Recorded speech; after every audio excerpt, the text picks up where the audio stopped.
Carl and Liam here from Games, Brains, and a Head-Banging Life, gbhblofficial.com for short, and it is, of course, getting goosebumps as we slowly make our way towards the end of the mammoth season 2. Good God, does this season feel long. I keep going to check how many's left. I'm like, oh my God, there's like 8 episodes left, and 2 of them are double episodes, and it's just like, oh my God, it's a lot. Yeah, how many episodes is it 24. overall? Sorry? 24. 24 in comparison to how many was the first season? It was only like 13, wasn't it, or something? I think it was like 17 or 8. It's not that big of a difference, truth be told. But season 2 has more double episodes than season 1. I think that's what's making it feel longer. Yeah, it does. I do agree that it does drag a little bit in places. Some of these episodes we're going to get to, especially. Oh yeah, for sure. But this one we are covering Vampire Breath, a book I'd never even heard of. I didn't even know existed, but it is a Goosebumps book, the 49th of the original Goosebumps series. So well beyond the point where I stopped reading Goosebumps, well beyond. And does this episode ring any bells for you? Do you remember it at all? Nothing, absolutely nothing, which was a real shame because I'm going to put it out here right now. I think this is one of the best of season 2. Yeah, I mean, it's funny you say that because I always really liked this episode as a kid, and yeah, because of what's happened in the episode, I always kind of imagined like, what would it be if that kind of thing happened to me, type thing. Yeah, because I think the idea of it's pretty interesting. So agreed. I think it harks back to the classic Goosebump episodes of things like oh, Don't Be Afraid of Monsters, whatever that one is. The Girl Who Cried Monster, and things like that, thanks to the ending. It's very cheesy, very schlocky. But a lot of fun. Definitely. Yeah. It is, of course, the 70th episode of season 2 and was directed by Ron Oliver and written by Rick Drew. So again, 2 regular writers and directors coming back for this one. There are some interesting little tidbits for this that I pulled out that I didn't notice. One of them I didn't notice, and I wonder if you did. So starting first, Meredith Henderson, who plays the character of Cara Renfield in this. She also starred in the 2008 movie Jumper with actor Hayden Christensen. Oh yeah, I know the movie. Yeah, I know that one. Yeah. Okay. Did you recognize her? Not at all. No, I mean, I maybe saw that movie not for quite a while, but yeah, that's interesting. Someone actually went on to do something else in Goosebumps, man. No, and even more exciting, right? Later, and I didn't know this, but it came up in this episode's trivia by the link. Hayden Christensen is in Night of the Living Dummy 3. Yeah, I mean, that's when we do get to that episode, that's one of the things I was going to highlight, and I was wondering if you would have noticed without looking it up. But yeah, he's probably one of the, I think he's probably the most high-profile actor that's been, oh, actually, that's not true, because Ryan Gosling is in another episode. So he's one of the most high-profile actors. It's quite funny. I would argue that Hayden Christensen is more high-profile than Ryan Gosling. I mean, I guess Ryan Gosling's probably done a lot more, and I think he might have won like an Oscar or something for one of his movies. But yeah, I think for that movie, La La Land or whatever, I think. Yeah, that's right. Yeah, it's that, isn't it? Yeah, I was just about to say that. And I think it's probably like a more respected actor. Yeah, Hayden Christensen obviously is Darth Vader, but I don't think his like acting gets much respect, does it? Let's go easy on him. I've got no problem with the dude. No, I'm just saying. I mean, generally that is the opinion, isn't it? That he's quite. A lot of people seem to think he's quite a wooden actor. I liked him as Anakin and Darth Vader. I thought he portrayed the angst of that sort of situation you would feel. But there you go. And also, he didn't write the script either, so forgive the guy. You've just said it. Without getting too much into the Star Wars debate, the writing is a big issue. You know, what's an actor supposed to do? Who could deliver those lines any better? But yeah, anyway. Yes. Obviously, as well, the last name Renfield is a reference to the character Renfield from the Dracula. Oh yeah, I didn't even pick up on that. Yeah, that's quite clever.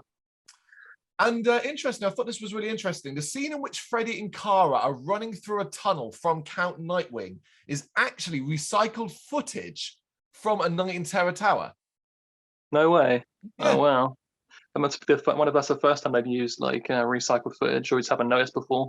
Well, I normally never really bother with the trivia, adding it in, but I decided to start putting little bits that I thought kind of fitted into, because we've done so many of these. I was like, if there's stuff that links back to other episodes, I'd like to be able to reference them.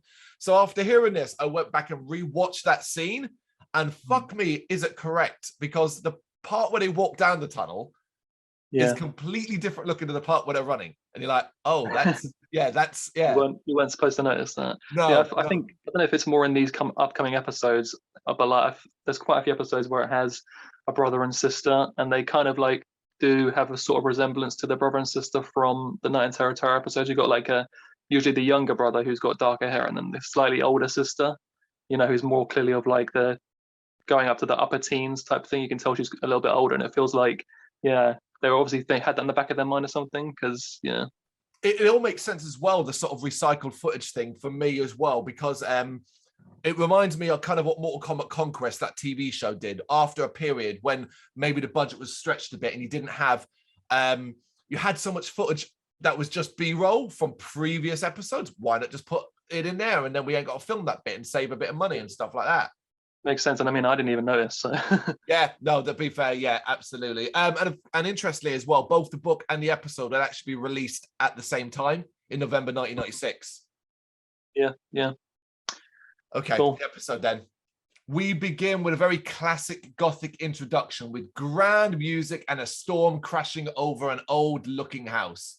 I liked it immediately because it was a nice change from the kid talking introduction we so often get with Goosebumps. This kind of reminded me of the introduction of was it Ghost Beach? Now, what's the one that was a super ghost, the ghost house at like with the old man, the headless one? Is it the headless ghost? Oh yeah, the headless ghost. Yeah, that's it. It kind of reminded me of that. That's true. Yeah, I can see that. Inside, we get a POV shot as though someone is looking around for something. I got no idea what, because it's quite dark and the camera sort of ends by going into this really dark spot on some shelves. It's a little bit like, all right, that was something. You're supposed to think it's like a bat or something. I guess so, yeah, I suppose, because of the height. Yeah, that makes sense, actually, considering what we see. Well, no, it doesn't, actually. No, I'm going to come back to that, because that doesn't make sense to what we see. I guess, like you said, it kind of goes towards a bookshelf. It's supposed to insinuate that, like, it flew behind the bookshelf, some kind of, like, magical bat. Yeah, it doesn't make sense, but, that's what I'm saying. Maybe that's what they're thinking. Yeah. We then cut to some parents who are popping out and telling their kids to behave and not to search for their birthday presents. It's the kids' birthdays come midnight, making them both 13 years old. Immediately, I was like, you've gone out of your way to highlight that. Like, that's not a throwaway thing. You planned to do something with that. Yeah, it's a thing. Yep, it is indeed. These kids, this is Freddie Renfield, played by Zach Lipovsky, and Cara Renfield, played by Meredith Henderson. Both decent actors, do a good job in this. Sure you kids are okay alone? Mom, we're 13 years old. Not till midnight, you're not. My little babies. Teenagers. I can't stand it. We won't be too long. No hunting for your birthday presents. Don't worry, we won't. Have fun. Bye! You check the bedroom closet. I'll check the den. Yeah, I think the acting in Goosebumps is almost, it's always been not too bad from the kid actors, but it feels like it's got like pretty solid over the last episodes and going forward, doesn't really like dip too much. Agreed. There's very few times where I sit there and I cringe and go, oh, that was a bad line, or that was a bad bit of dialogue or something. Yeah, I mean, to be fair, considering the massive amount of like child actors they pulled from, they're obviously, I don't know where they came from. Obviously, it seems to be based in Canada, and there's a lot of like Canadian young actors, but they all are pretty good. Like, so I don't know where they picked them from, but they did a pretty good job. Yeah, I'm going to presume it was effectively maybe one company, and it was a pool of kid actors, and they were just pulling them from that, and that company just happened to be, well, considering the young future stars they would have in roles, it sort of suggests this they had a good scouting agent. Then it is surprising if you do look into the history of the episodes and the actors of how few of them actually went on to do much, other than like we highlighted the Ryan Goslings and Hayden Christensen's. They are like a rarity really in terms of actors that actually went on to do anything significant or even acted beyond these episodes at all, really. That's true. It is a bit of a shame. The parents, Mr. and Mrs. Renfield, they're played by Robert McClure and Nola Augustine, respectively. So for here, I was kind of like, all right, I guess the kids are twins, although it has to be said they look nothing alike. It's one of those, they're twins. No, they're bloody not. And with the parents out, the kids start searching for their presents, eventually reaching the basement. So snappy Goosebumps things. We haven't got time to hang around. Let's get to where we need to be. The storm outside is sending some intense lightning and thunder about the place, and the kids search the basement, which we now see is the same place from the POV, thanks to a very clever angle, which shows like the jars of fruit on the table, like the stuff that was in the basement. And I was like, oh, okay, by doing that, you've kind of made me go, that's the same place. Yeah, that's true. They come up short and we get a cheap jump scare involving Freddy putting his hand on Kara's shoulder, and he tells her that he thinks the presents are on a box on the shelf we saw earlier. Classic horror movie jump scare. Mm-hmm. Freddy can't quite reach and ends up knocking the shelves down, revealing a hidden door. Big old wooden Gothic door. He tries to open it, but it is locked. But with a bit of pushing, Freddy manages to open it and falls into darkness. That's the Goosebumps thing where she's like, Freddy? Because it sort of just disappears. Yeah. Freddy, be careful. Freddy!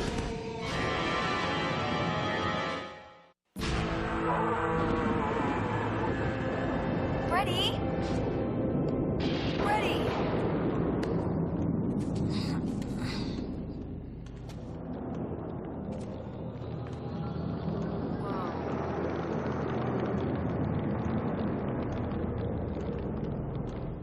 But inside, they find a passageway with lit torches. And immediately I was like, lit torches? Okay. Yeah. I just put that upon discovery of a torchlit cavern in their basement, the kid's underwhelming reaction is, this is strange. That's what he says. It's like, I don't know, man. Maybe requires a larger reaction than just this is strange. Imagine discovering that, just behind a hidden door. And I'm going to keep going back to this. Who lit the torches? Who was flying around the basement originally? And the reason why is because you can't turn around and say, oh, it's what we're going to get to in a minute, because apparently he was asleep. Yeah, he's in a deep sleep, yeah. Yes. But also, if that's me, I'm probably thinking my parents are serial killers at that point, to be honest. Well, if not that, you're thinking something much more uncomfortable because you're hearing lunging. Yeah. They take one of the torches down and start to explore, coming to another door at the end. They open that. It's deliciously creaky. It's a weird thing for me to highlight, but the creak in this door had me proper going, that is some old school Gothic Hammer horror creak. Yeah.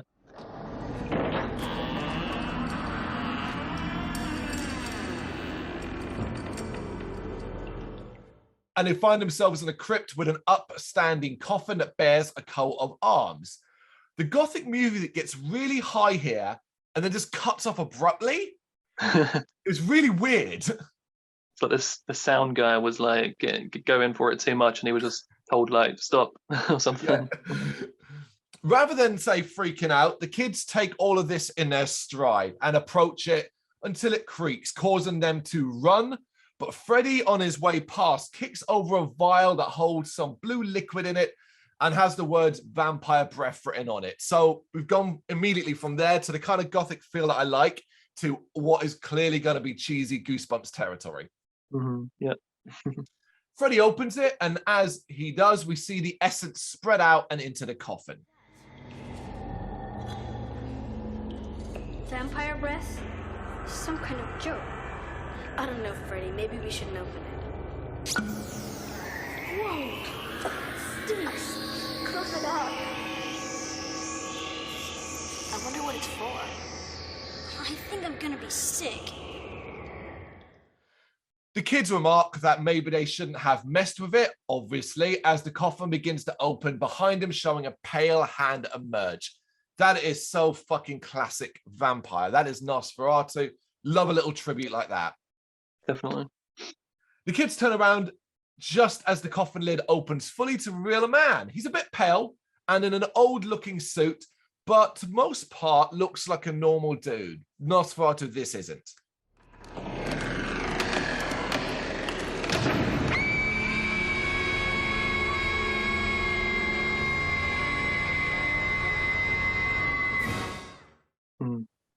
The kids scream and run away as the man opens his eyes. So we're like 10 minutes into this episode so far, and I must say it was holding my attention really, really well. Yeah, it sets up like a solid mystery for sure. Like, definitely intriguing. Absolutely. Because you're thinking, well, right, vampire, fine, and all that, but how the hell did he get down there? Why is he down there? And so on. Yeah, and what the hell is like vampire breath? And yeah, it sets up a lot of intriguing questions. Think about all the horror you've seen to do with vampires in your entire life.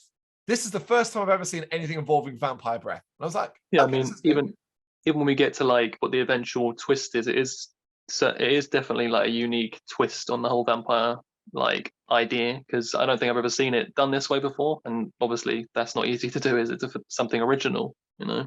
Absolutely, we'll praise originality. So as the kids get back to the door that leads to the basement, a man pops up in front of them and talks of being thirsty and being asleep for a long time. Love his voice when he talks like this. Nice gravel quality to it. The only issue for me is he doesn't look particularly threatening. Yeah, I mean, you can tell it's trying to keep it a bit like some of the stuff. It's obviously dealing with vampires, and some of the stuff you've seen already, kind of spooky and scary and stuff. They're trying to keep it a little bit light. You can tell. Yes. Yeah. I am Lord of the Undead.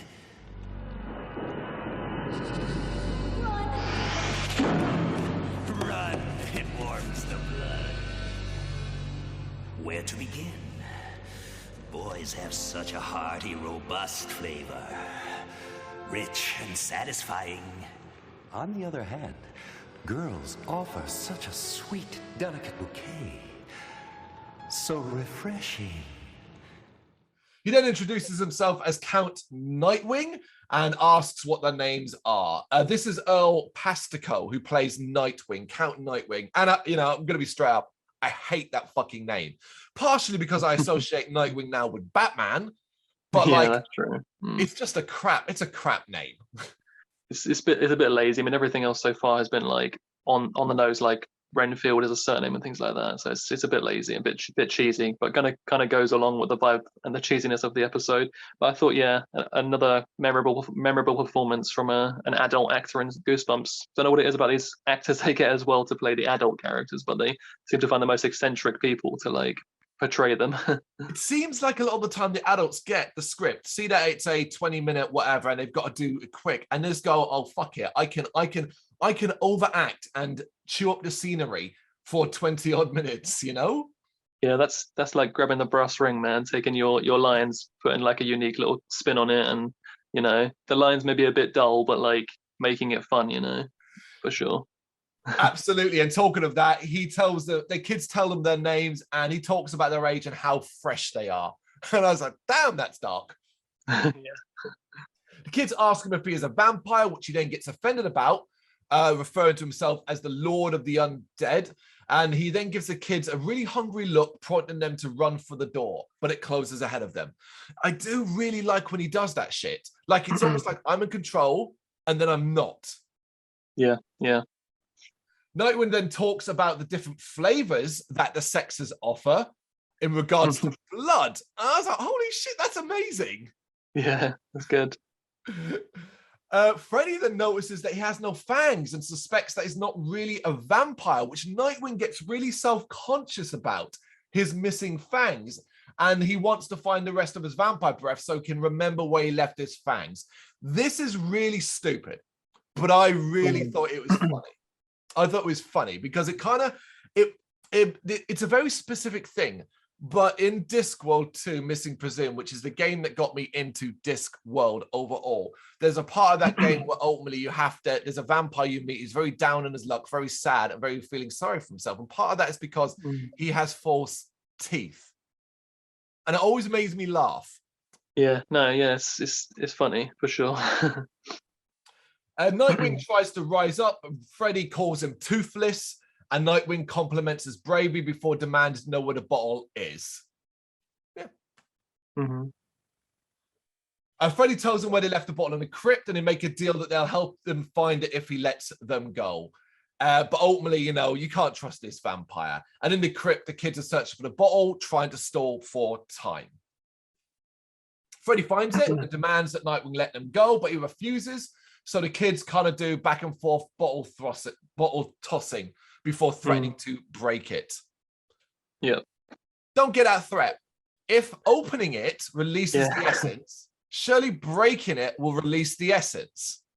Yeah, I mean, it's getting out of the bottle either way, isn't it? But it seems like when he does use it, it has to be like close by to inhale, as we soon see. To be fair, though, the moment I thought that and wrote it in my notes, the episode did correct me, as Kara points out that that's exactly what he wants you to do. And I was like, okay, no, fair enough. I wrote it, and I thought, don't delete it. Because I always like the idea that when I write something because I didn't agree with a scene, if the next scene corrects it, I'm like, okay, that's good. Yeah, there you go. The kids end up backing up towards the coffin, and as Freddy pulls himself free from Nightwing's grasp, he stumbles backwards, knocking him and Kara into the coffin. It then tips upwards with the kids inside and goes down a slide. It's basically an amusement park ride that ends up in a very haunted house cave, and I loved it because I loved the stunt. The backwards, upside down, straight down. No, it's cool, man. I think it's worth highlighting that the sets and props used throughout the episode are really cool, man. And they obviously crafted a lot of stuff to really give it that underground crypt vibe. And yeah, it kind of does have like a sort of cheesy, like haunted house feel to it, but it works, especially when you have the whole coffin ride segment. It actually looks like a lot of fun. And like I said, watching it as a kid, I kind of like was imagining you kind of imagine yourself in that scenario, and because it's kind of like it is kept some kind of a lightness to the whole thing. It looks more like fun because there's been a sense of like danger and dread, but like nothing has actually happened to the kids so far. So kind of imagine yourself in that situation, and yeah, it looks like having some fun at least. So agreed. I love the cave setting. The one that you talk about sets, the cave set itself is really, really strong when they arrive down there. However, there is a very glaring error here. What's that? So basically, the kids fall into the coffin backwards. So naturally, when they go down the slide, they would be backwards. However, when they arrive at the bottom, they are sitting forward as if you would in a ride. So like they're sitting facing forwards, going down it, rather than what they would be, which is lying backwards.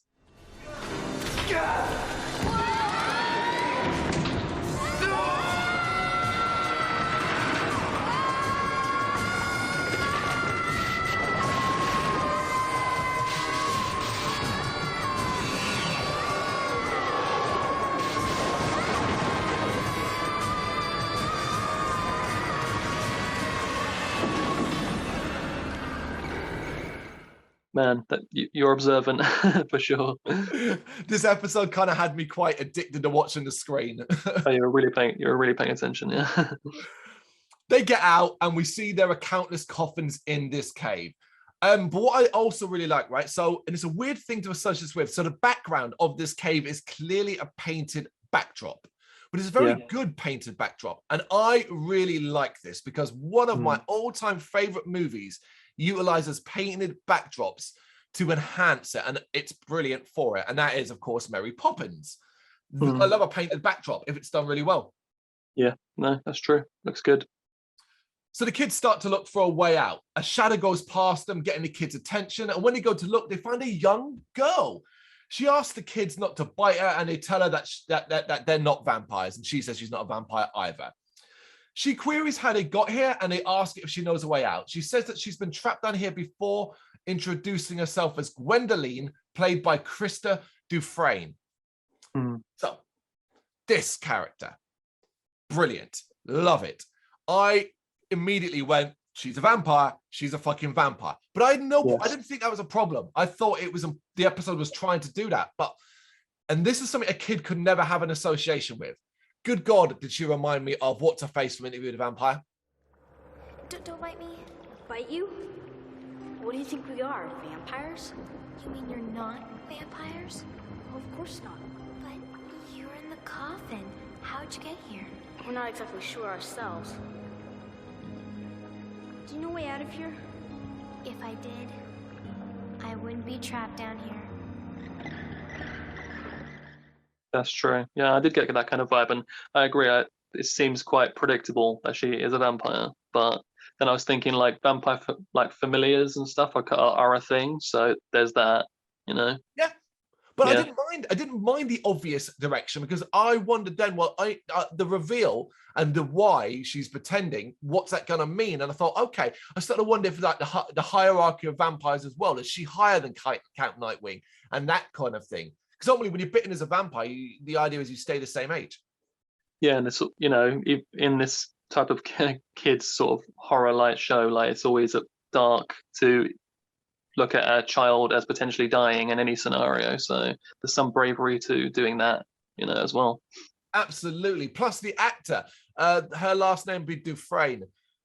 I've never seen a person with that name aside from the actual character from The Shawshank Redemption. To see an actor with the actual name, I was like, oh, that's so cool. Yeah, cool name.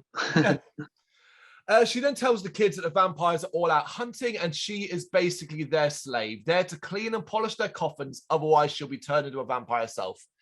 And I was like, come on, Freddie and Kara, call bullshit on that. Nah, never. Freddie promises to help her, provided they can avoid Nightwing. Gwendolyn calls him the deadliest vampire of all. It's a bit like, okay, then he hasn't exactly proven to be deadly, but all right. Before they tell her about the vampire breath, she eagerly asks to see it, but Freddie finds that he no longer has it. Gwendolyn insists they have to find it, and as they search, she tells them that the vampire breath is the essence of vampires. It gives them their power, magic, and memory. Basically, the vitality is stored elsewhere should they get staked. I was like, oh my God, that is really clever. It's a really good idea. I like it. just a really different idea. Okay, if you get staked, your body might die, but your essence is elsewhere. Yeah, it's good. Some sense. It's vampires. Totally. We then hear the voice of Nightwing as he begins to follow them down the tunnel. Gwendolyn tells the kids to hide in the coffin, which they're against first, but agree on her insistence. As Freddie climbs in, he finds the vampire breath and brings it with him. Nightwing arrives and demands to know where the kids are to Gwendolyn. She plays dumb, not seeing them, I don't know what you're talking about, all that stuff. But Kara, fucking Kara, tries to get a look at where he is, opens her coffin slightly and makes noise. The coffin creaks, alerting Nightwing. He grabs her, says he isn't going to hurt her and wants to know where the bottle is. Kara tells him they lost it, but Nightwing doesn't believe her. He then mimics her voice to get Freddie to come out of his hiding spot. And again, I'm like, good God, this episode keeps just throwing in this stuff. It does.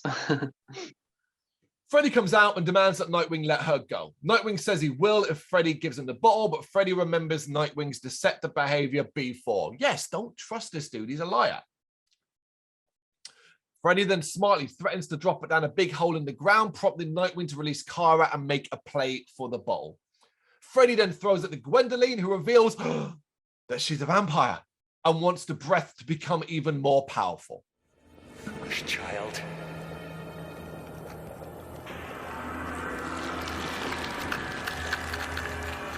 She's a vampire. Of course she's a vampire. A greedy little vampire who dares to rob me of my breath. Shocking. Shocking. Nightwing and Gwendolyn struggle over the breath, giving Freddie and Kara a chance to escape back up the tunnel. Nightwing knocks Gwendolyn off and takes in the rest of the breath, transforming into a more Dracula-looking dude, and he laughs maniacally. Stop here. Good God, they filmed the scene where he legitimately struggles with this girl. She's on his back and he's trying to throw her off. Yeah. I'm like, that is some ballsy shit. Yeah, that's the 90s for you. yeah, loved it. It made me wonder about their personal relationship, because it's quite a brave thing to do, because like, okay, I really don't want to actually accidentally hurt this child. That's true. Even in the 90s, they probably had like loads of restrictions and rules about, with having these kids and stuff. It must have been difficult to film these things, with all the restrictions and stuff. They couldn't do things like that, stunts and whatnot. So yeah, it's quite brave. It's always when you watch a horror movie and you see the behind the scenes of where kids been involved with the actor, and you see the kid actor with that, like something like, I don't know, the original It, we see the kid actors posing with Tim Curry's Pennywise, and you're like, how the fuck weren't they, like, how was this allowed? How were they comfortable to be around that, Yeah, and I think in the modern like It with Bill Skarsgård, apparently he like even tried to stay in character to like scare the kids and stuff. They were like terrified him even off screen, like on set and stuff. So, yeah. I love it. I really do. Yeah.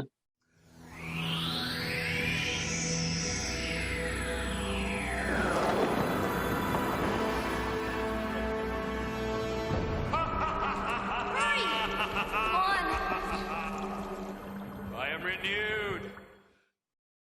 Nightwing then transforms Gwendolyn into a cockroach before chasing after the kids, so he's all powerful now. And I did like the visual transformation, making him look more like Bela Lugosi's Dracula.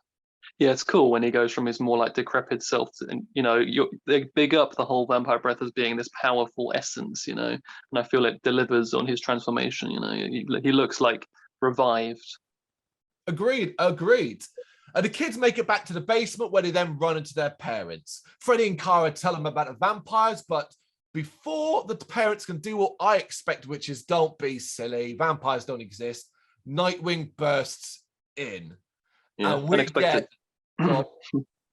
I said it's unexpected. Like you said, you expect they do the whole, cry wolf type shtick that they do so many times in these episodes, but actually no, in he comes, man. Like what the hell? What's gonna happen now?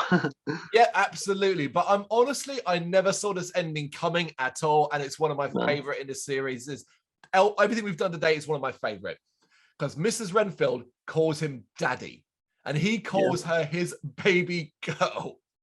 I would love to show anyone. I mean, obviously you don't remember watching this episode, so you just had no idea. You couldn't have called this like at all. You couldn't have seen it coming. It's just there are some great twists and Goosebumps. This is definitely up there as one of the best ones because like they're hard to call, but this one there's just no way you would call it, man. There's no way. No way. But I love the authenticity of their reaction as well. It's credit to the adults, but him, my baby girl, like it's just like, oh, brilliant. Did you get I got from the actor, I got kind of like Raul Julia Gomez vibes as well a little bit. I thought it had like a little resemblance as well. No, I didn't pick up on that, but now you say it, I'm like, yeah, I totally get that. See, we told you. Daddy. Is that you? My baby girl! Oh, Pops, we thought we'd lost you. What's going on? Oh, don't be shy, kids. Come give your grandpa a big hug. Grandpa, these two are yours? That was a close one, wasn't it?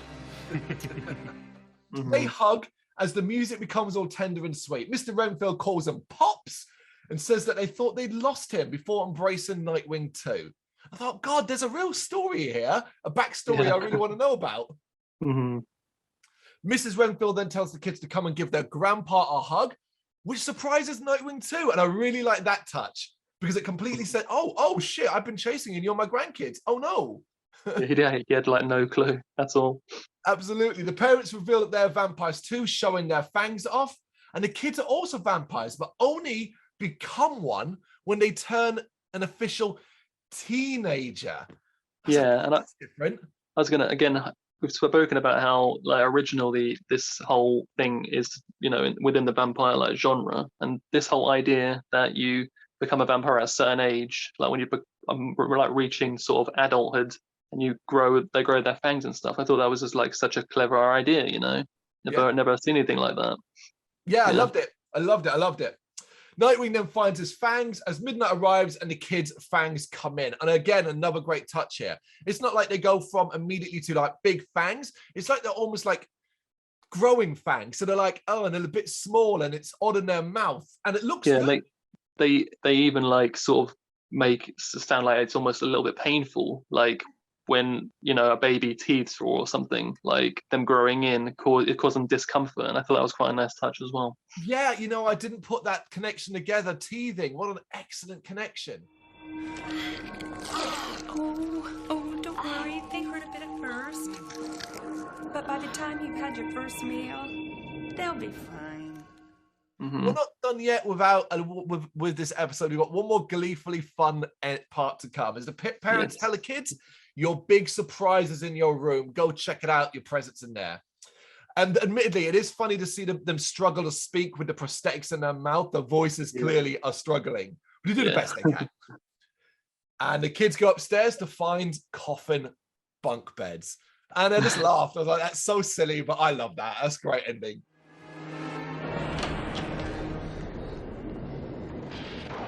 Happy birthday, Kara. Yeah, happy birthday. I get the top coffin. I wonder when they set that up, and is that what their parents were the whole time? Do you think they pretended to go out and they were just setting it all up? Yeah, because they never planned on the kids Did they plan on the kids discovering the cavern and stuff? And it obviously didn't go how they were expecting. They were going to reveal it in a different way, I suppose. I wonder what their actual plan was. Well, I mean, I'm filling in a lot of blanks here, but I figured that the whole vampires out hunting thing that Gwendolyn talks about was referring to their parents had gone out hunting as well. That's what I kind of figured, which would make a bit more sense. They came back, couldn't find the kids, and obviously then the end happened. But it's one of those where it's like, it doesn't need deeper analysis. It's just a fun watch from beginning to end that isn't changing up the Goosebumps formula much, but really feels like the writing and directing and the acting and everybody was on board and making this the most fun thing it could possibly be. Yeah, because we've had some episodes based on more classic monsters, like the Mummy episodes, and there's a Mummy episode coming up even in this season that like is quite generic. You know, it kind of does it in the most basic, boring way possible. Whereas this takes the vampire, which has been done to death, and it's like, no, we're gonna. You know, R.L. Stine, I guess, when he wrote the book, he was like, I'm not gonna write something super generic. It's gonna have like the homages here and there and stuff and throwbacks and whatnot, but it's gonna have a completely unique spin, something original and different, and that's good, man. I like it a lot. No, I do. I'm a big fan of this. Obviously, I think talking about it, you can hopefully our enthusiasm for it comes through. And it's a real nice surprise as well, because there are times in this season where I felt like episodes have been pointless, dragged, or just not very good. And then when you hit a high point like this, particularly when you look at the latter part of the season and you see some of the books, and you're like, okay, there's some strong stuff here, because you know you've got Welcome to the Dead House to come. You know you got Night of the Living Dummy 3. And then you get this standalone one that, like I said, was so far into the Goosebumps original run, 49th book, and it stands out. I love that. Yeah, I mean, that's great. It shows that even 49 books in, he's still got like original ideas. And also, like, I always felt this episode was quite underrated for me. Like, as I growing up watching as a kid, I always found it like, I imagined myself in that situation. Like, imagine finding like this mystical cabin, and then obviously the idea of becoming a vampire, there's cool aspects to that. To imagine that happening to you. And like, yeah, I've always thought this episode, maybe it isn't mentioned amongst some of the more memorable higher up episodes, but I've never really understood like why, because obviously, you know, I understand why the episodes that are like more famous are mentioned. For the most part, they do deserve the recognition, but this one doesn't really get much of it. And I always found that kind of disappointing, because I always was one of my favorite ones for sure. Do you know the best comparison I can make? It goes back to Discworld again. With your Discworld general fan, you probably know the stories surrounding Rincewind, the Watch, those stories, Death, the books that are series and have several based around that character. But often on a personal level, the best stuff Pratchett wrote are the standalone ones that don't necessarily link into the wider world, but aren't a one book series characters only. And this is what this feels like, a one-off story rather than like based on the Slappy, based on this and that, and based on Monster Blood and stuff like that. The ones where you had several books in those series. And I think that's kind of the thing why it gets missed and forgotten about. Could be, or it could just be that maybe, you know, our opinion of thinking that it's so great, maybe not, that's just not a shared opinion, I suppose. Yeah. And maybe because I've always been kind of a big fan of vampires, that's why it sort of appealed to me. But who knows, man? I guess because generally I don't really hear it mentioned. Maybe it is just like our opinion, but maybe someone will watch this video and they'll go check out and they'll agree. Who knows? There you go. That's it there. If you've got a different opinion to us or you agree with us, let us know in the comments. Thank you very much for watching. You can check us out on gbhbl.com, as well as on Facebook, Instagram, Twitter and Tumblr. Go to Patreon to help us out over there. That's patreon.com/gbhbl, as well as Big Cartel, where you can find some of our merchandise. We have a podcast running on SoundCloud and Apple Podcasts. And of course, if you like this video, do us a favor, hit the subscribe button and help the channel grow. Games, horror and heavy metal. What else is life for?